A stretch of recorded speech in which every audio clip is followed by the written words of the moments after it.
Assalamualaikum mga ka-FB. Ayan, magluluto ng tinola. Nilagyan ng bawang, tapos nilagyan ng onions, tapos ginisa, nilagyan ng kamatis. Yun, ginisa hanggang sa 5 minutes siya matunaw yung kamatis. Ayan, halo lang yan. Tapos nilagyan uli ng luya. Paglagay ng luya, kailangan 5 minutes before lagyan ng manok. Ayan siya, hinahalo-halo kasi nalagyan ng luya.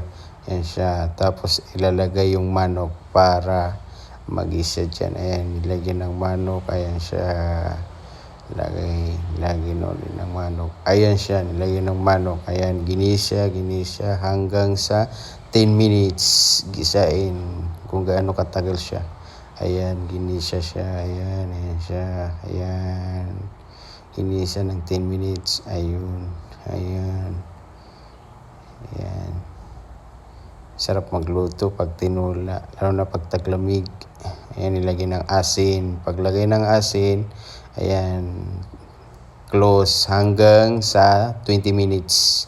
Ayan, binuksan ko na kasi dumating 20 minutes. Tapos inilagay yung papaya. Ayan, lagay ko yung papaya. Paglagay yung papaya, kailangan lagyan muna ng magic syrup. Ayan, lagyan ng magic syrup. Ayan siya. Ayun, binuksan, nilagyan ng tubig. Paglagay ng tubig, hinalo ko na naman uli. Paglagay ng, ayan, hinalo ko. Tapos, ayan, sinirado muna. Ayan siya. Tapos, ayan, nilagyan uli ng asin. Ayan, paglagay ng asin, lagay ko yung papaya. Paglagay ko ng papaya, ayun. Ayan, magbilang ng 30 minutes para maluto. Ayun yung resulta. Ayan siya.